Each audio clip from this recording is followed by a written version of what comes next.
Halo semuanya, selamat datang di segmen analisa. Di video kali ini kita akan update adalah mengenai kasus seorang mertua yang tega banget menghabisi menantunya yang masih hamil 7 bulan, usia 23 tahun yang terjadi di tanggal 30 Oktober 2023 lalu. Hari ini sudah ada pengakuan yang aku lihat dari sejumlah media. Tersangkanya ini adalah bernama Khoiri atau Satir, usianya 53 tahun, dan dia mengatakan bahwa begini, katanya dia itu ngerasa bergairah pada saat di rumah tersebut, cuman ada mereka berdua, dia baru selesai mandi katanya. Dia ngelihat korban, mantunya itu lagi terlentang di kamarnya sendirian. Gila ya. Nggak habis pikir ini. Tapi ada beberapa, kalau di video sebelumnya kan aku sebutnya adalah dugaan. Dugaannya adalah bahwa ya korban ini berusaha mempertahankan harga dirinya dan akhirnya terjadilah penggorokan tersebut yang dilakukan oleh tersangka. Itu kan masih dugaan, tapi ternyata dugaan itu adalah sebuah fakta yang tertunda. Hari ini penyidik menyatakan bahwa itu memang betul adalah motif sebenarnya. Jadi ceritanya seperti apa? Ini aku coba flashback sedikit teman-teman. Kronologi ini kalau menurut dari suami korban dan juga anak dari tersangka ya, menyedihkan sekali. Pada saat dia pulang dari kerja, ini adalah backgroundnya, dia ini baru bekerja setelah sekian lama menganggur. Artinya ada yang bilang, kenapa kok mereka tinggalnya bersama mertua gitu, nggak bisa sendiri ya. Otomatis kita tahu ya bahwa pada saat ada keterangan dari ibunda korban ini mengatakan bahwa suaminya tuh baru pulang kerja training karena setelah sekian lama menganggur. Artinya memang mereka menghadapi cobaan secara ekonomi masih belum matang. Tapi menurut aku ya bukan excuse juga, banyak di luar sana kok satu keluarga itu tinggal bareng dengan mantu mertua. Ya tergantung orangnya aja. Ada yang bilang, ya udah kalau gitu tinggal aja sama mertua perempuan, nanti kayak kasus yang dulu lagi. Ada mantu sama mertua perempuannya begitu juga ada. Jadi menurut aku itu bukanlah faktor utama penentu, tapi ya memang alangkah baiknya kalau tinggalnya sendiri. Tapi kan setiap orang punya kondisinya masing-masing teman-teman. Oke, kita lanjutkan lagi.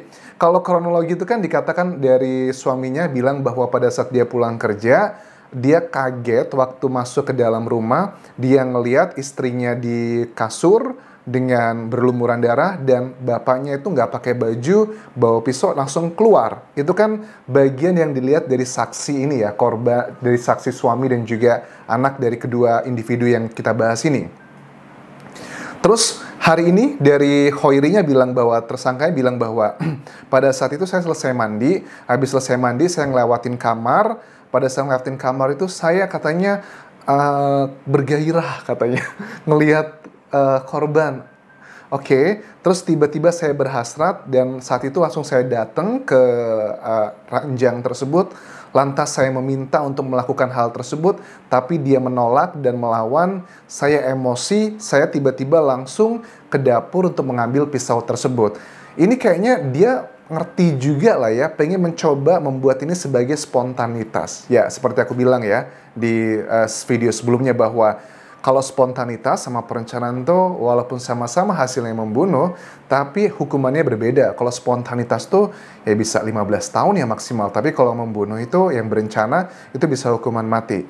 Tapi ada yang bilang, Anjas bukannya kalau memang itu nggak berencana, kenapa kok ada pisau gitu? Well, menurut keterangan Khoiri atau Satir ini kan bilang, ya saya itu pada saat melakukannya, kemudian saya ditolak oleh menantu, saya lari ke dapur. Artinya itu adalah bagian di mana dia tidak merencanakannya. Terus netizen juga dengan berbagai macam teori konspirasi bilang gini, aku baca komentarnya apa ya? Oh ini nih, katanya bahwa yang aku takutkan Anjas katanya, kayaknya ini bukan kali pertama ada yang bilang bahwa mungkin ini sudah sering kali, makanya baru kali ini dia menolak. Ada yang bilang bahwa melihat bahwa sudut pandang ini, I'm so sorry ya, tapi aku lebih membela adalah korbannya. Ada yang bilang bahwa mungkin mereka sudah berhubungan lama dan sebagainya. I don't think so teman-teman. Karena apa? Karena kalau logikanya secara appearance I'm so sorry ya. Ini kan masih muda, 23 tahun. Mertuanya tuh udah 53 tahun, tapi bentuknya kan seperti itu. Dan ya nggak menarik sama sekali gitu. Nggak mungkin lah tidak lebih kaya, tidak lebih baik dari suaminya, apa yang dicari gitu loh. Ya itu adalah bagian pertama. Bagian yang kedua, dikatakan bahwa Apakah dia menolak karena ada hubungan yang lama? Tidak ada pertanda mengarah ke situ, teman-teman. Ini adalah salah satu efek, ya salah satu jiwa patriarki di Indonesia. Aku sih sebenarnya prihatin melihat kasus ini, karena ada sebagian menilai bahwa kalau perempuan jadi korban tuh kesannya kayaknya ya mungkin kamu aja yang menggoda gitu. Sama kan kayak di Indonesia, perempuan jalan kalau habis jadi korban perkawasan gitu, tetap aja ada sebagian orang yang menyalahkan perempuannya. Kamu sih pakai bajunya tipis, kamu sih jalannya malam-malam, kamu sih jalan sendirian. Nah, aku melihat sebagian masyarakat ini juga ada yang jiwa patriarkinya masih tinggi. Mereka masih menilai, jangan-jangan tuh ini soalnya apa, sudah berhubungan lama tapi waktu itu udah malas aja, dia udah nggak mau lagi kali, makanya marah.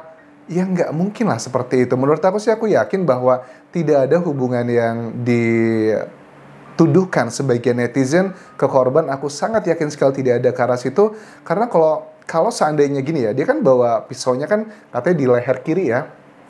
Leher kiri itu sangat sensitif sekali ya, leher tuh. Nah, di situ kalau memang dia diancam seperti itu, aku yakin dia pasti akan menyerahkan diri gitu. Tapi kan memang dia benar-benar menolak, dan tersangka ini ngerasa takut banget. Pada saat dia takut dan hilaf, dia langsung melakukan hal seperti itu. Dia langsung mengambil pisau di dapur dan langsung menggorok ke leher korbannya. Nah, kemudian ada yang bilang bahwa ini kayaknya pengaruh alkohol, Anjas. Tetap nih, ini adalah salah satu jiwa patriarki. Tetap aja ada komentar-komentar yang secara tidak langsung itu malah membela pelakunya gitu. Wah, ini kayaknya karena alkohol nih, Anjas. Polisi dengan tegas mengatakan, kami tidak menemukan adanya kandungan alkohol pada saat si pelaku itu ditangkap.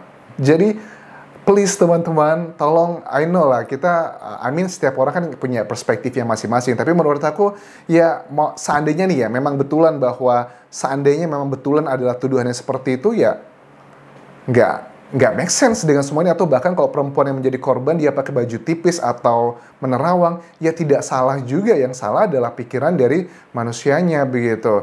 Nah, mengenai hasrat ini kan dari Satir atau Khoiri ini penasaran apakah dia nggak punya istri gitu. Kayaknya sih emang nggak jaminan juga, teman-teman. Maksudnya kalian ceklah di tempat-tempat prostitusi gitu kan ya, pelanggannya siapa sih?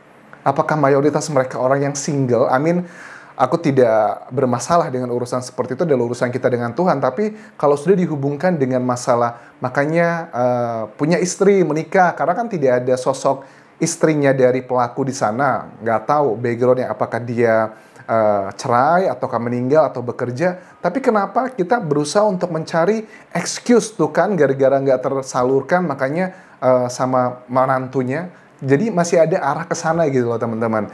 Keterangan dari ibunda korban mengatakan bahwa pengennya si pelaku ini dihukum mati gitu ya. Terus juga memang bukan masalah lah. Ekonomi itu menurut aku adalah hal yang sangat di luar kontrol manusia ya. Dan aku juga bukan tipe orang yang patriarkinya tinggi. Kalau ada pria tidak bekerja, itu sudah pasti dia tidak benar, tidak bertanggung jawab. Nggak juga, tergantung kontribusinya. Kalau memang seorang pria tidak bekerja tapi dia berkontribusi banyak ke keluarganya, misalnya ngurusin anak, ngurusin istrinya yang bekerja demi karirnya dan sebagainya, justru aku salut sebenarnya sama pria yang seperti itu, mampu menekan egonya, mampu mengorbankan mimpi dan cita-citanya demi mendukung keluarga ataupun juga istrinya.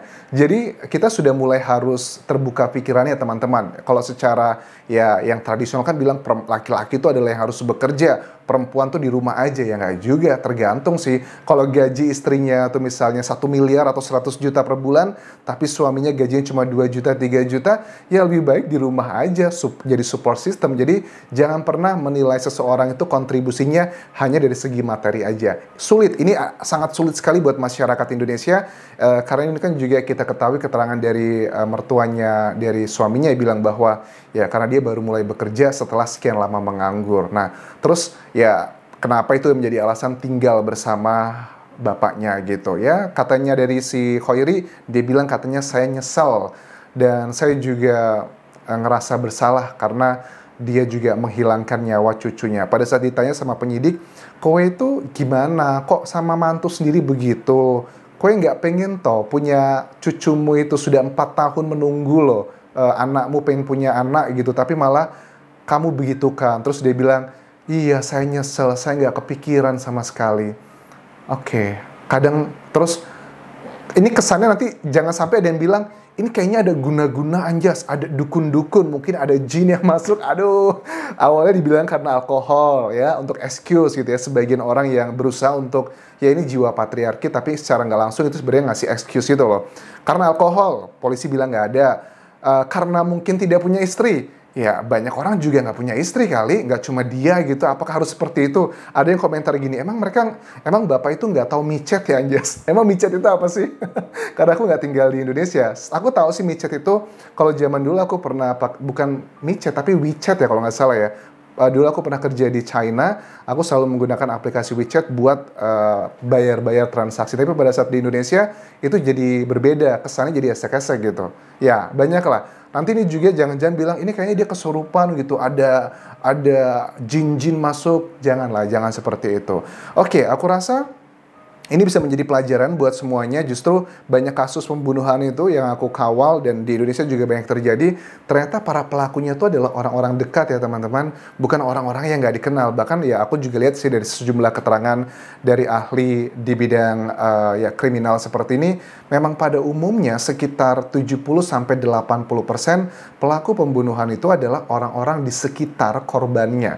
Hanya 20% yang sama sekali tidak mengenal. Biasanya itu motifnya kalau yang tidak mengenal adalah karena ya masalah harta, perampasan dan sejenisnya. Tapi kalau pada umumnya sekitar 70-80% para pelaku pembunuhan itu adalah orang-orang yang ada di dekat para korban. Jadi hati-hati nih.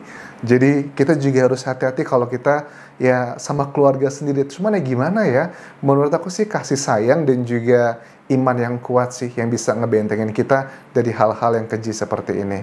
Terima kasih sudah menonton. Sampai ketemu lagi di video berikutnya. Sampai jumpa. Bye.